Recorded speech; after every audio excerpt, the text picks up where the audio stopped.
remind you that we did get a box or whatever you want to call it back there. It's on that table. And so if you have a question in regards to rearing children that you'd like to have answered, just from a biblical, let's just call it like biblical counseling, okay? Like how some advice from the Bible on rearing children, then that would help towards me putting in some different research and ideas as to what to preach through this series. So that box is back there, or if you're like, I don't need a box, I'll just tell you what it is, or send me a text or something, that's fine as well.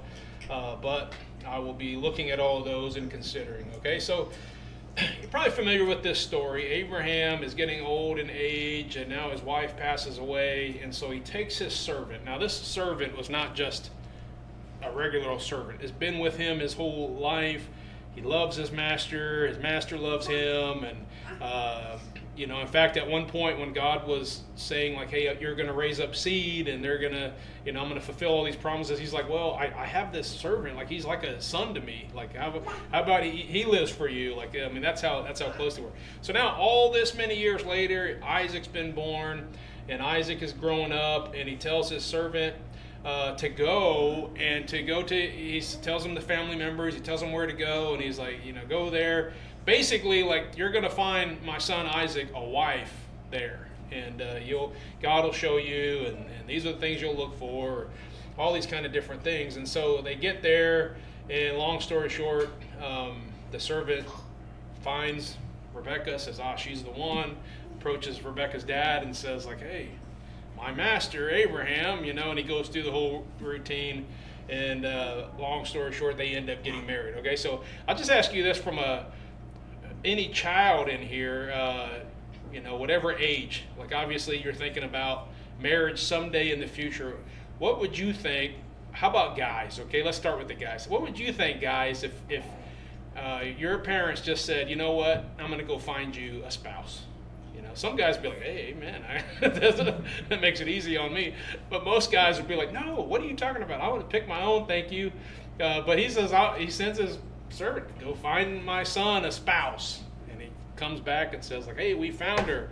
And Isaac's just like, great. They get married, and he loves her, and they're happy. They live happily ever after, right? Sort of. How about women? Like all of a sudden this guy comes and says, oh, you know what? I know this guy, and he's looking for a wife for his son, and I think that you fit the bill. Would you like to come be his spouse? Like, you've never met this man, but your parents say this is going to be your. It's just it's an interesting concept for our day and age, isn't it? Like to think about that as even a possibility. And so a couple weeks ago, the question was asked to me. To some, it was just no particular question, but just talking about the concept of arranged marriages. So what about arranged marriages? And you look through the Bible and you see this concept, and you think about that. And so I said, it's funny that you asked me, because this was on a Thursday night, and I said, like, next Sunday night I'm preaching on Abraham, finding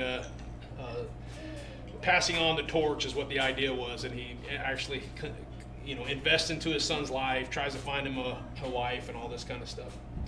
And so I think that this is an interesting question, interesting to look at. And everybody in here, if you're raising children, we've already talked about raising children in church, raising in the nurture and admonition of the Lord, and all this. Well, obviously at some point they're going to move on in their life, and that's kind of the goal, right? To set them, and now they're going to run their household and see, do what God has for them in their life. And so to some extent, as we're raising children, we should be thinking about, hey, one day they're going to get married.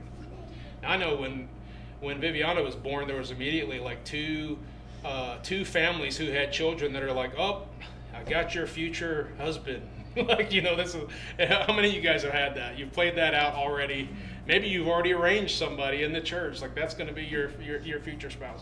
Okay, it's an odd idea in our culture today, for sure. Okay, so let's look. We're going to talk about a little bit how biblical that is, and to look at some different aspects of it, what that looks like today, kind of a deal.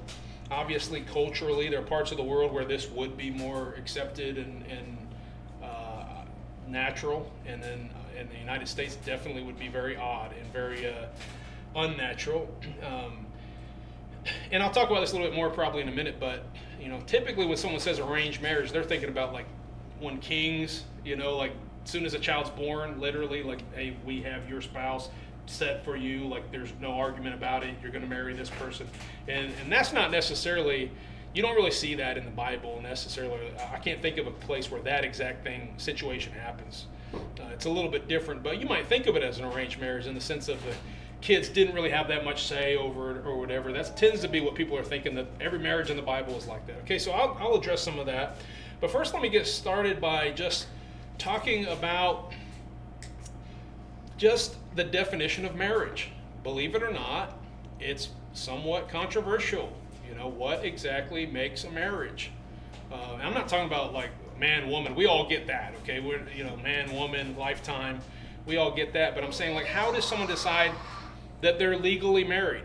Okay, well, legally under whose eyes? There's a big movement right now that's just like, well, why would you want the state to get involved in your marriage? Like, why do they have to know? And so why do you have to be legally married in the state's eyes? Can't it just be in God's eyes? And then you have some people that say, like, well, basically, two become one flesh. And so if you enter into that kind of a relationship, adult relationship, then you're just automatically married. Have you ever heard anybody try to argue that? There's so many holes in that argument from the Bible, okay? But for one, the thing that I always think about, like, if that's the case, then how could anybody ever be accused of fornication? It's just like, no, it's my spouse now. It's just a weird concept, okay? And actually, there's a lot of places in the Bible where we can see that it's way more than that, okay? First thing that came to my mind, and I think we'll talk about her in a little bit, but Dinah, in Shechem, like they commit fornication basically, and then he goes to the father and says like, I got to ask your permission for her to be my wife, even in that culture in that time. So it was a kind of a different situation. So let me tell you what I believe biblically constitutes as a marriage, okay? And I think it would be consistent. Everything that you see in the Bible would fit into this category. And so here's how I would recognize a marriage today, okay? I believe that a marriage is something that is recognized and approved of by your authorities, okay, first of all. And then secondly, it is the two becoming one flesh that kind of consummates the marriage. So that if somebody has a documentation that says, okay, legally we pronounce you to be husband and wife, but it's never consummated, then there is biblically an out, okay, where somebody could divorce, so to speak, but you haven't consummated, so you're not actually married yet. I don't want to get way down this detailed. It's not important for the message. But I do believe that is part of the marriage, yes, the consummation of it, but also that it has been given permission by the authorities, okay? So, the parents in any wedding that you would have in our culture, I realize I'm talking about our culture because that's all I've really experienced, but basing what we do in our culture off of the Bible, when somebody gets married, the person officiating will say, who gives this woman to this man, okay? Typically that's how it goes, unless you're in some real liberal, like modern type wedding, I guess. Who gives this woman away to this man? And the father, ideally, unless there's no father around, the father says, her mother and I, and then he gives the daughter away to the man. Well, what is that representing? The parents are saying, okay, we are aware of this, we are okay with this, and so we are taking part of this ceremony by giving our daughter away. So now, legally speaking, in our society, we understand that people don't have to have their parents' permission. Okay, they can run off to Vegas, they get married by Elvis, right? Elvis can officiate your wedding, and nobody even has to know. And you just come back and say, hey, I got this documentation. Hey, who ordained you? Was it a pastor? Well, it was just some guy that got his license, his preacher's license in a Cracker Jack box or online or something. And anybody even know what Cracker Jack box is? I don't even know if that's a thing anymore. But that it's kind of a joke nowadays is what I'm getting at. Which most marriages are going to end in divorce anyway. So that's the way the world thinks of it. So it's just really not a sincere deal. But see, that's why it has to be something that was bound and it was legal. And there's like a process that's difficult to unbind this this bound arrangement. Okay, and so anyway, it's a serious thing, and it's something that I think parents should have given consent to. Like, it only makes sense. Like, why wouldn't the parents want to give consent to that? And you might know some cases of somebody who, the parents didn't even know about it, or maybe the parents weren't involved in their life. Obviously, there's exceptions to this, but in an ideal situation, a biblical idea where you've raised your children,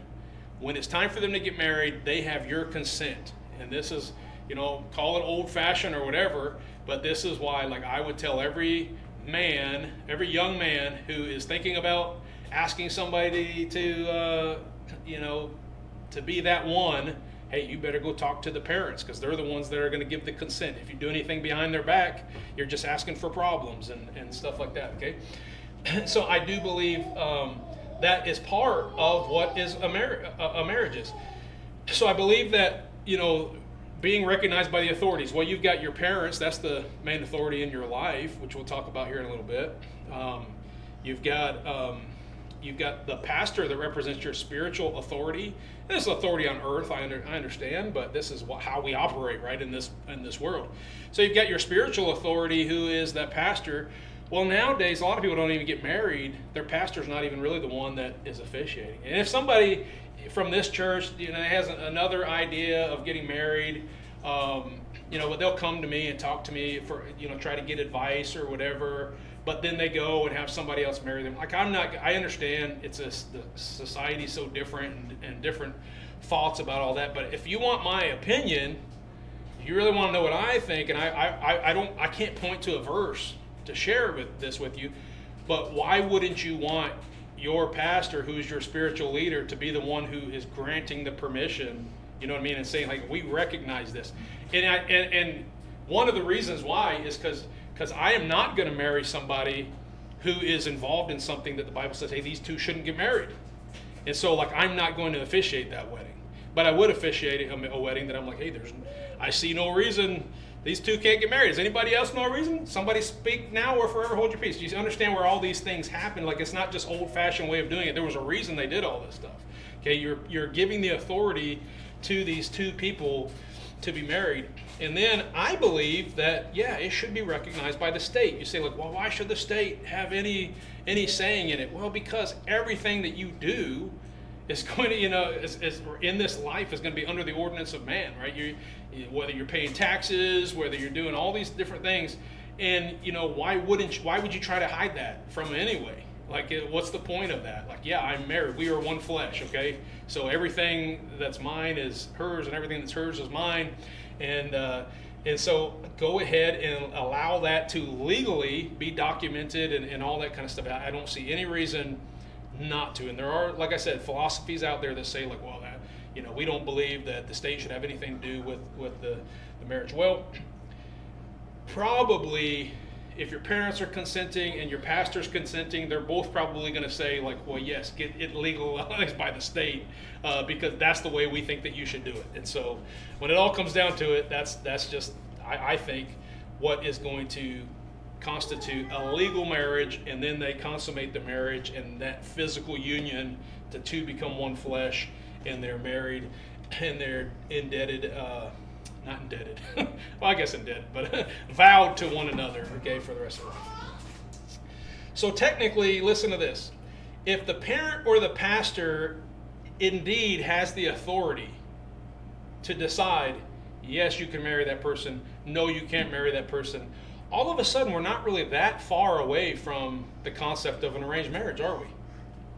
If you think about it, like, because if the parent says, nope, not marrying that person, I just don't have any freedom to choose who I want to marry. You're going to choose who I marry. That's right.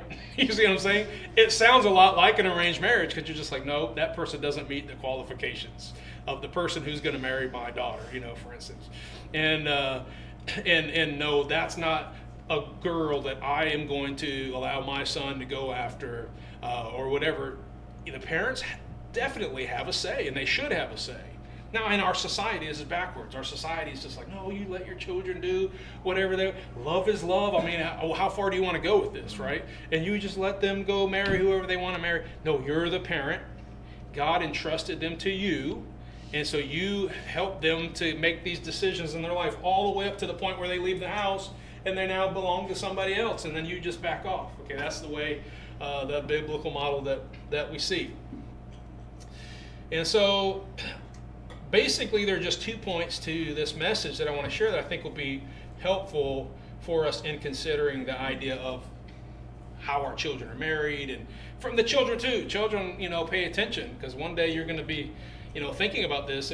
If you're not already, you're going to get past the boys have cooties, girls have cooties stage, and you're going to be thinking about this thing. Well, let me give you some advice. Okay, so first would be towards the parents. Number one, parents should want their children to have a say in their marriage, right? Because like I said, when you're talking about all the examples in here, it almost seems like, man, the kids didn't even have a say. The parents just like, hey, this is who you're marrying. You get what you get. You don't throw a fit, and and that's it. Well, I think it's just natural. A parent should want the children to have some say in who they marry. So let's talk about that. And first of all, like I said, don't think that every marriage in the Bible was the parents on both sides got together, negotiated a deal, and said, okay, agreed, handshake, our children can get married. You might see some cases where it looks like that, right? But that's not typically exactly how it plays out. Okay, first of all, particularly the men, and I will say this: the only one of my children that's been married so far is a girl, and now that I've got 2 boys that are getting closer to the age, well, one I guess is already, I would say, past that age or at that age or whatever. And I can tell you this right now, like the way that I think about my boys getting married is completely different than the way I think about my girl being married. Okay, because I'm like the authority in her life until I give her to another man. With my boys, it's just like, hey, good luck, man. Go find the right one, But it's not though. I do have a responsibility to my boys as well. But that attitude, that feeling, is completely different. All right, from my perspective. But even in the Bible, particularly, you see that the men are usually making their choice, even though the parents kind of finalize it, or they approve of it, disapprove it, or whatever.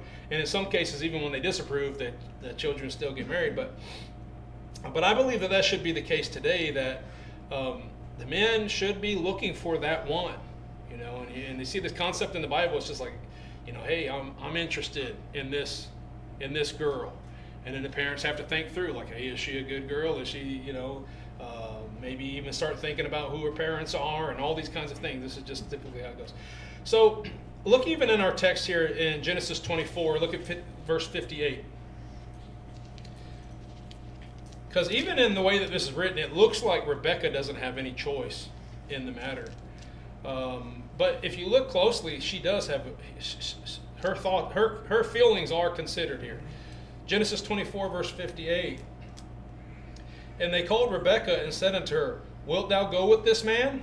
And she said, I will go. Now we'd be reading a completely different story if she said, no, I really don't want to. I want to stay here. I don't trust this guy, or whatever.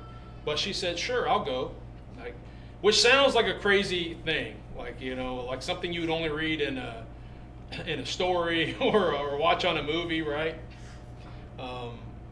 Where somebody just meets somebody and just based on their word, they're like, yeah, sure, like you're the one. Like that's like a fairy tale type of a thing, right? A Hallmark movie or something like that. I don't know. Okay, much better than a Hallmark movie. Okay, but in this case, she has a say. How about 1 Samuel 18? Now, a little bit of a different situation because Saul at this point was a pretty bad guy. And he's actually trying to use his daughter to get even with David, like to catch David, and actually wants to kill David. And so like a total different situation. He really doesn't have his daughter's best interest in mind. But, I was considering this. 1 Samuel 18 and verse 20. And Michal, Saul's daughter, loved David, and they told Saul, and the thing pleased him. And Saul said, I will give him her, that she may be a snare unto him, and that the hand of the Philistines may be against him. Wherefore Saul said to David, thou shalt this day be my son-in-law, and the one of the twain. So I'm not going to get into all the details of the story and the background of the story, but you see this idea that Saul notices that his daughter, has feelings for this man. And at some point, all men in this room, like most of our children are pretty young in this room, but as your daughter grows up, at some point when they're at that age, you're going to be like, you know what, I think I'm perceiving that my daughter has feelings for this man. All of a sudden, you're going to start thinking things through and trying to figure out, like, hey, is this meant to be? Are they going to be married? And you're going to think about that based on the fact that, hey, my daughter likes this man. She's interested in this man. And that's important, obviously. What parent would not want to give their child the opportunity to decide if they like that person? You're going to spend the rest of your life with this person. You certainly don't want your child to have to live in misery the rest of their life. Right. So who wouldn't think about that? So here would be my advice to consider whenever this situation comes up. Okay, now we're in a unique situation in this church where everybody's they're thinking like homeschooling the child stays at home. They're in church all the time. All their friends are Christians probably. Completely different dynamic than somebody who's sending their children to the public school and they're seeing relationships through the world's eyes. And I'm going to tell you a pet peeve of mine. You've heard me say it lots of times, but I cannot stand when I see some middle school age girl, and I hear her talking to her friend or whatever, and they're just like, oh no, I dumped him the other day. And they're talking about all these relationships that they like, oh, they're giving their heart to somebody, and oh, they love this person, and writing their name on everything and all this stuff. And then next thing you know, they're just like, oh, I dumped him. Now I'm moving on. And so then they go to somebody else. Yeah, keep that up. And then high school, it's going to turn intimate. And then they're going to be breaking their hearts, and they're going to be doing all these things. And then they get to college, and next thing you know, they're going to be, married, divorced, married, divorced, married, divorced. Why? Because this has been their whole lifetime of a relationship. Like, I give my heart to this person, and I take it back. And I give my heart to this person, and I take it back. I don't want any of my kids to go through that. Okay, now we were fortunate, praise the Lord. As far as I know, our daughter, and I don't want to embarrass any of my kids, but welcome to being a preacher's kid. My daughter never had a relationship with a guy, was never even super interested with a guy before she got married. Now, I'm assuming their marriage is going to last, if it doesn't, no, I'm just kidding, last the rest of their lives. And it was just like, hey, the one person that she gives her heart to is permanent. Isn't that beautiful? Like, that's the way it's supposed to be. Till death do us part, right? That's what you want for your children. You don't want them messing around, playing house whenever they're kids and all this kind of stuff and giving their heart away, and then it gets broke, and it just calluses them to what a relationship is supposed to be like. Okay? So when your child is interested in the opposite sex, here's what you got to start asking yourself. Number one, the first one's probably like, no, you're too young, don't even think about it, right? At some point, they're going to be old enough to start thinking about these things. And number one is this: will these two be able to help each other spiritually? Okay? Man, that's a humongous thing. That's a humongous thing. I think it's so weird. I even see Christians, like strong Christian young men, who just maybe get desperate or whatever, I don't know, but then they just go find this woman who says yes, and then it's like, well, she doesn't even really believe like I do. It's like, well, how do you expect her to be able to encourage you and help you to be the spiritual man that you're supposed to be if you don't even believe the same? Like, you don't have the same views of the Bible. You don't even, and God forbid she's not even saved. Sometimes people get married and it's like, well, I know she's not a Christian. Keep praying for her. And it's just like, how did you ever, don't be unequally yoked with non-believers, okay? Don't get into that bond. Don't get into that relationship to begin with. Kids don't know that, though. They're just like, the boy's just like, oh, she looks good, right? And I want to be with her. It's like, no, she's not for you. Okay. Your kids aren't going to like it. You just don't love me. You just don't want me to be happy. But it's like, no. That's not, you're looking for a girl who's going to help you be a man of God, help you live for the Lord, and all that kind of stuff. And we're not even considering anything other than that. That should be your thought as a parent. Another thing is this, not just like, hey, will they help each other be better Christians? Like, obviously, there are a lot of good, godly people out there that you might think, hey, that would be good as far as godly. Like, I think that's a good girl or that's a good guy, and I think they'd be okay. But here's another question I think is legitimate. Are they going to be happy? Like, once they get married, it's just like, oh, good, you married a good man, or men, you married a good wife. But if the rest of your life you're just not happy, like, hey, it's too late now. Like, you already got into it. You better make it a happy marriage. You better do everything you can to make it work. But it would have been nice if before you just said, no, these two aren't really compatible. I don't see them ever being happy together, right? So that's something as a parent, that's my advice for you to ask. Will they help each other to honor God and to grow as Christians, and will they be happy together? And if those two answers are yes, I don't really care about any of the other questions. I don't even care. I don't care about necessarily like what their job history is like. Are you going to be able to take care of my daughter financially? Like, if you love God and you want to serve God, you're going to take care of her financially. So if you've proven one, then I'm not worried about the others. Does that make sense? When you're looking for somebody for your spouse, for your kids to marry, then hey, are they good Christians that are going to help you grow, and are you going to be happy together? I really believe, and I come from this mindset, and I've shared this before. Again, can't necessarily point to a Bible verse, but I have this concept in my head that every marriage is an Adam and Eve situation where God made that woman for the man. I know a lot of people disagree with me on that, but I think she's out there. She's going to come across and she's going to be like, that's the one. Okay, if that doesn't happen and somebody's out there, trying to make it happen, and then they get married, well, that's fine. Okay, she's the one now. Okay, you're married, so she's the one that God's got for you now. But I just feel like if she's out there, and once you know, you know. Okay. Now the problem is you both got to know. I remember at Heartland there would actually be some guys that would just walk up to a girl and be like, God told me we're going to get married. It's like, wow, that's a lot of pressure, right, on that girl, because now she's like, well, he hadn't told me yet, and so that's it's not really fair. And then later on they hate each other, right? So that guy, obviously God didn't do what that guy said she did. But in my mind, I said she. I can't let that go. God's not a she. Okay, God said that He would. Okay, so in my mind, you need to know that that's the one. And I'm talking to children now. Like, you need to know, girls, this man is going to be the spiritual leader, and he's going to provide for you. He's going to take care of you, like hopefully your dad did. Even better, hopefully. Like, we all should want better for our kids than what we had.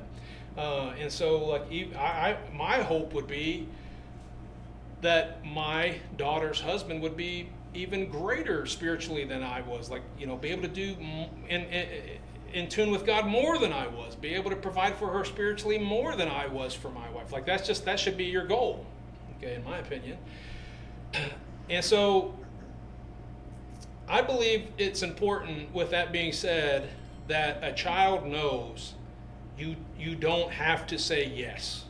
Okay, if somebody wants to marry you and you're just like, I'm just not feeling like that's the right one, you don't have to say yes. Because some people do, I think, get this idea like, well, make my parents happy, and I don't know what else I'm going to do with my life, and so let me just jump into this and say yes, and now you're vowed together for the rest of your life. Okay, I think it's important for parents to be like, hey, I remember telling Sharice, sorry, Austin, very close to the wedding day, having already went through all these plans and stuff, and saying, look, if you say right now, I don't think I'm ready to get married, like, we'll call it off. Like, you don't have to say yes, but she did. Okay, and I think it's important for them to know that. And I'll tell you, right before people get married, everybody in here probably knows this. Like, you all of a sudden start thinking, what have I done? Is this really what I want to do the rest of my life? And so you have to start using logic, calm yourself down, and be like, yeah, like, it is right. And so, what's it come down to? Are you going to be able to help each other grow spiritually? Are you going to be happy together? Like, if you get those two things, like, man, that's a recipe for a happy marriage for the rest of your life. Okay, let me move on to the second point. Children should desire to please their parents in their marriage, right? They should desire what their parents think should be a part of the equation when it comes to. Now, again, in this world today, probably not. That's the last person they're concerned about is their parents. I want to do what makes me happy. I don't really care about my parents and all this kind of stuff. That's terrible. That's terrible. You love your parents. You honor your parents. And you should be concerned, like, is this if I'm going to get married, is this a person that my parents will approve of? It's a very important question. The thing about parents, okay, I just preached a message on biblical view of voting, okay? I don't know, I think there were some little problems with the recording, but if you go back and try to find it, it's on there. And the one thing in life, the very first thing, you had no choice in who your parents were. You had no say in it. You were just born, and these are your parents. You didn't get to take a vote. You didn't get to choose who your parent was. And now this is your authority. And the Bible says, honor your mother and father. Obey your parents in the Lord, for this is right. Okay? The Bible's very clear. Children are supposed to honor their parents. And it's like, well, you don't know my parents. Yeah, God knows your parents. God knew your parents long before you knew your parents, right? God, you have to honor your parents because God tells you to. And guess what? Since you didn't have a say in it, honoring your parents is literally honoring God. Okay, now unless your parents are telling you to do something against God, I understand there's exceptions. Okay, but when you honor your parents who are just trying to train you up in the Lord, and you say, like, I'm just going to trust my parents that they know what's best and all that kind of stuff, you should be able to consider that and want that because that's part of honoring your parents, which is one of the 10 Commandments. Right? And I don't want to take the time to go through this real detailed. I've told you this before. Like, I believe if you read the 10 Commandments, all right, the first 5 commandments, or the first 4, have to do with our relationship with God. Okay? No other gods before me. And then the last one is like keeping the Sabbath day. And then there's like this transitional one that's honor your mother and father. And then all of a sudden it deals with your relationship to man. It's like, thou shalt not kill, and thou shalt not commit adultery, and it goes down, I believe, in order of kind of like severity. Okay, don't kill, don't commit adultery, don't steal, like it's just kind of going down, okay? And the same thing with the ones with our relationship with God. But then there's that kind of transitional one that's honor your mother and father. Which category does that go into? Well, both, right? Because honoring your mother and father is honoring God. But then honoring your mother and father is also like, hey, this is my number one relationship that has given to me. I didn't have a choice over it. This has been, these have been my parents from the time I was born, and now, I'm getting ready to go out into the world. Why wouldn't you think, I better listen to my parents. I better make sure that they're happy with the choices that I make. I better make sure that I have listened to their counsel in my life in regards to who I'm going to get married to. Let's look at a couple verses. Genesis 26. Okay, so we just had the marriage of Isaac and Rebekah, and then they're going to have 2 children, Jacob and Esau. And Genesis 26. Look at verse 34. You're familiar with that rivalry that goes on there, and the younger, which is Jacob, he gets the blessings, and Esau is kind of out of luck, all right? Verse 34, Genesis 26, 34. And Esau was 40 years old when he took to wife, that's the same age Isaac was, by the way, when he took to wife Judith, the daughter of Beeri, the Hittite, and Beshemeth, the daughter of Elon, the Hittite, which were a grief of mind unto Isaac and to Rebekah. Okay, so the fact that their son married a Hittite was a grief to them. Look at, let me see here. Look at chapter 27 now, in verse 46. And if you go back, you find out that the Hittites so when you see the word, the title Canaanites, all right, sometimes that's just followed from the sons of Ham, and then you got the Canaanites, and then you follow his children, and one of them is the Hittites. Okay, so these are the Hittites that Esau's marrying into. A Hittite would have also been considered a Canaanite, even though they're listed sometimes separately, Canaanites, Hittites, but they're still all the children of Canaan. Okay, have I lost anyone, or is that pretty common sense? All right. So look at chapter 27 and verse 46. 46. And Rebekah said to Isaac, I am weary of my life because of the daughters of Heth. Okay, those would be Hittites. If Jacob take a wife of the daughters of Heth, such as these, which are of the daughters of the land, what good shall my life do me? Okay, so she's very, she would not be happy should Jacob marry one of the daughters of Heth. Okay, now go to chapter 28. Oh, we are in, chapter 28, verse 6. When Esau saw that Isaac had blessed Jacob and sent him away to Padan Aram, and to take him a wife from thence, and that as he blessed him, he gave him a charge, saying, Thou shalt not take a wife of the daughters of Canaan, and that Jacob obeyed his father and his mother, and was gone to Padan Aram. And Esau, seeing that the daughters of Canaan pleased not Isaac his father, then went Esau unto Ishmael, and took unto the wives which he had Mahalath, the daughter of Ishmael, Abraham's son, the sister of Nebajoth, to be his wife. So Esau looks at this and says, like, man, remember, he's trying to get that blessing. He's kind of like chasing after his brother and just like envious of his brother and all this kind of stuff. And he's like, oh man, I married a Hittite, and now it's a grief unto my parents. And now they're telling Jacob, who's this blessed one, he's like, hey, don't go to the daughters of the Canaanites. Go unto, the other family. Well, then Esau's like, okay, I'm not supposed to go to the Canaanites, and so I'm going to go to Ishmael's son, which is still from the line of Abraham, right? Through Hagar, but still through the line of Abraham. And so, I don't know exactly what his intentions were, but it does seem like he recognized, hey, it's a grief to my parents that I married this way. And that they want for their son that they're blessing, right? They're wanting him to marry this way. So I think I want to try to make a move towards that way. Does that make sense? It seems like at some point he's like, man, I want my parents' approval. And what a shame if your parents raise you to be godly young men and women, and they love you, and they provided for you, and all those kinds of things, and then you go choose somebody that stands for everything opposite of what your parents raised you to believe.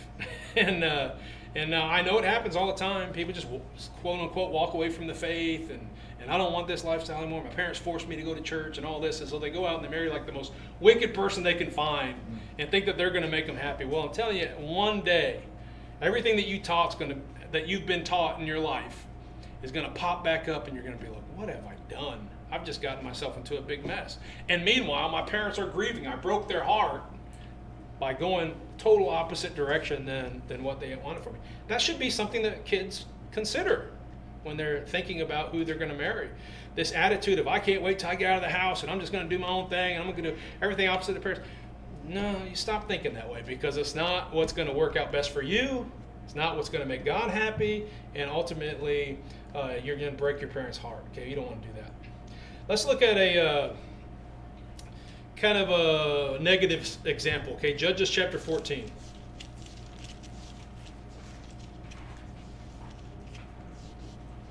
Judges 14.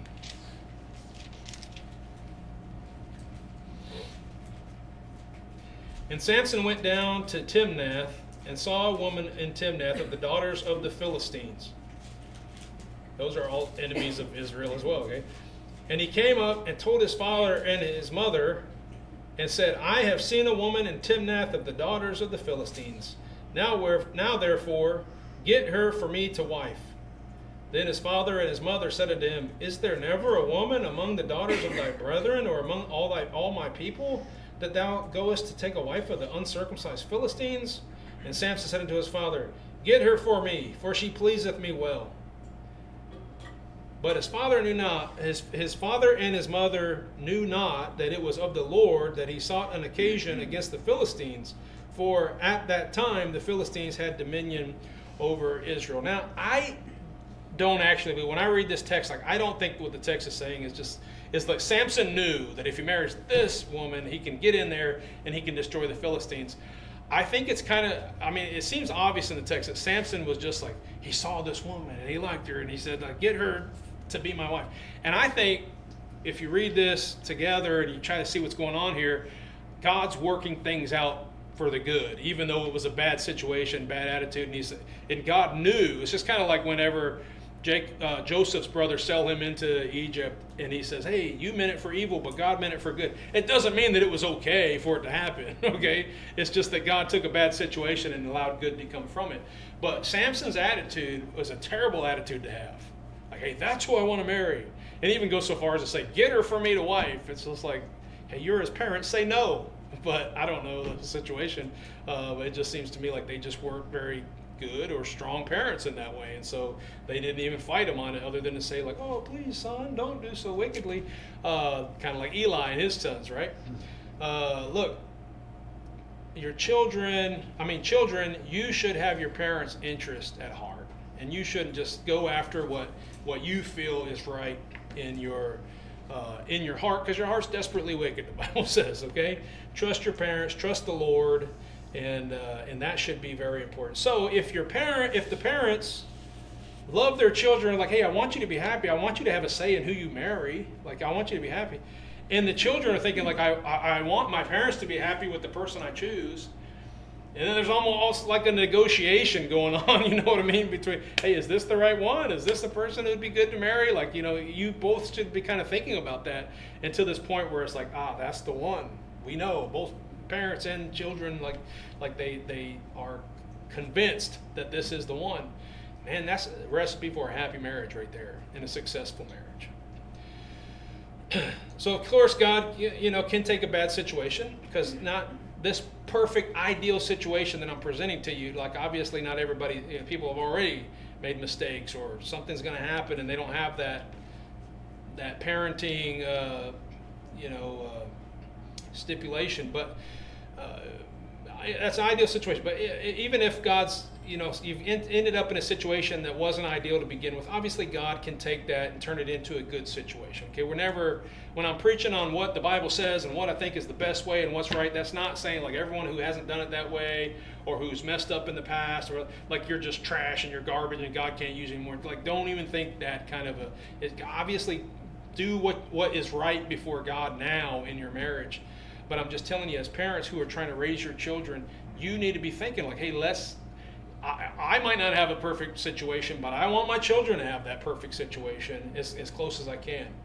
All right, so here's my advice to you. This is conclusion. All right, I'm done. We'll look at one more verse. In fact, go ahead and turn there. Genesis 34. And here's my advice to you, parents who have children growing up, maybe starting thinking about what's the next step.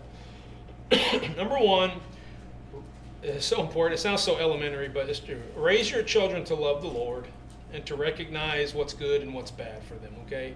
They should be able to make those decisions. They should be able to know, like, this isn't going to be good for me. I don't want to marry this kind of a person. And hopefully you've instilled them in their early stage in life to love the Lord and to recognize good and bad. Hopefully when the time comes, they'll look for the right person to share their life with. Number two, this is important, all right, raising your children early on. Don't allow opportunities for relationships you don't know about, okay? This is like, if you're sending your children to public school, you can't help this, because you do not know what kind of situations they're getting into. Now, at some point, especially with men, you got to let your boys grow up, and they're going to go off and they're going to go do, they're going to work in the workforce, and they're going to go to college and get their degree so they can do whatever. There's going to be lots of things that are going to happen, and you're going to have to at some point just hope that they choose to follow the Lord. You got a little bit more protection on your biblically speaking, and what we all practice here. I think you've got a little more control over your daughters in that way. But anyone who goes to public school, or you send your young kids off into the secular workforce, without the proper training and knowing that they're ready to handle that, you don't think, you got a good-looking girl, good-looking boy, or nowadays, I guess it doesn't even matter if they're good-looking. Have you looked around? and you send them off there, like they're just like bait, right? I mean, it's like throwing meat out there to the dogs. And then, and next thing you know, you get a situation like we see in Genesis 34. Look at here, Genesis 34. And Dinah, the daughter of Leah, which she bare unto Jacob, went out to see the daughters of the land. Hey, Mom, Dad, I'm going to go out with the girls, okay? No, it's just going to be the girls. There aren't going to be any guys. We're not going to get in trouble. We're just going to go have a good time. Girls sleepover or whatever, okay? And when Shechem, the son of Hamor, the Hivite, prince of the country, saw her, he took her and lay with her and defiled her. Now, when we read that, we think, oh, he defiled her, like he, assaulted her or something like that. I don't actually think that's what happened. I don't have time to build this and to compare it to Old Testament scriptures and all that kind of stuff. But I believe that she was responsible as well in this situation, okay? And you can kind of even get that from the next couple of verses. And his soul clave unto Dinah, the daughter of Jacob, and he loved the damsel, and spake kindly unto the damsel. And Shechem spake unto his father Hamor, saying, Get me this damsel to wife. And Jacob heard that he had defiled Dinah his daughter. Now his sons were with his cattle in the field, and Jacob held his peace until they were come. And I'm not going to, sorry guys that know the story, I'm not going to share the rest of the story right now. But what I want you to see is that this is what it seems to me when I read it. This is what seems to have happened. Dinah goes out with the girls, the daughters of the land. This prince, he's literally a prince. Shechem comes, sweeps her off of her feet, defiles her, and then the next thing you see, like he's kind of like got her at his house, and he's just like, hey, can we marry, and can we do this, and trying to make it work. Okay, I think of that story all the time now. Whenever I see ladies getting out for ladies' night, or they're going to do this, or they're going to do that. And I know we live in a feminist world, or want to be feminist, and I don't think anybody really believes in feminism, but they're trying to push this and all that, and I know they don't like it. They don't like what I'm about to say, but we have got to protect our girls. We got to protect our women, because you take them out there, they're not thinking that guys are looking at them that way, or maybe they do. I don't know, but they're going to go out there and they're just going to be like meat thrown out there to the dogs. Really. Whether it's public school or the secular job force or just hanging out with friends, you have got to keep an eye on what's going on with your daughters.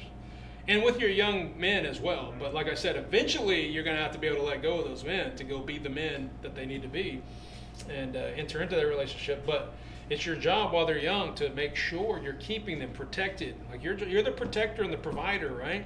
And you're protecting them from destroying their life early on to a point where they're not going to have this ideal situation that God has for them. And so keep an eye open, or don't allow opportunities for relationships you don't know about. Number 3, keep an eye open for possible matches for your growing children. Like, I'm not saying you got to be a matchmaker, but just kind of like sizing people up. Let's put it that way. You're seeing them hang out with a certain individual, and you're like, would that work? Like, am I okay with this? If you're not going to be okay with it, put a stop to it. If you're okay with it, hey, let's just not go too fast. Let's slow down. Consider the Lord's will on this, and all those kinds of things. Okay, but don't encourage them to think that far ahead, especially your younger children. Okay, don't be doing this. Oh, look at them! They're sitting next to each other, and oh, do you like her? And there's no point for that. Okay, that doesn't help anything. Just let them learn and grow and do that. But you keep an eye on that. What's best for you? I know that we're humans. We're gonna fall and do those kinds of things. But I'm telling you, it's dangerous if you catch yourself doing it and say, like, maybe that's not what's healthy for my children. Instead, I should be thinking through this, guiding them into the right direction, and seeing if this is the right one for them. Okay, and then finally, of course, pray for your children's future. And I don't mean once they decide, like, hey, I'm thinking about marriage. Oh no, I better pray for the situation. I'm talking about right now. Amen. Pray for your children's future spouse. Okay, Lord, if it be your will, if they're going to get married, I pray right now you'll be preparing that right one. Help them, keep them out of trouble, keep them out of harm's way, help them learn and grow and know how to take care of my daughter, or the other way around. And be praying way in advance. I mean, just look way into the future and say, God, if it be your will, and my child gets married, would you please protect them? Would you do this? Would you do that? Start now while they're still young. All right, we're going to pray and sing a song and be dismissed. Just remember that there is that box on the table there if you want to ask your question, put it in writing there, so I won't forget about it. All right, let's pray. Father, I pray that you help all of our families, mothers and fathers trying to raise their children and to do right. I pray that you give them wisdom and strength to make the right choices. I pray that you help our children to know what's right and what's wrong, and to understand that their parents love them and they love the Lord and they want what's best for them, and that their children, I think every parent here has a desire that their children would do better than they did. So they got higher standards even maybe than what they had in their life. And I pray, Lord, that you'll just guide and direct. I know that's also an important thing because it's the future of our church. And so I pray that you help our young people to be guided and directed in the right way so that they could take over the mission that we have been sent out to accomplish whenever we are gone off the scene. Thank you for this church, and I pray that you bless in Jesus' name. Amen. All right, let's go ahead.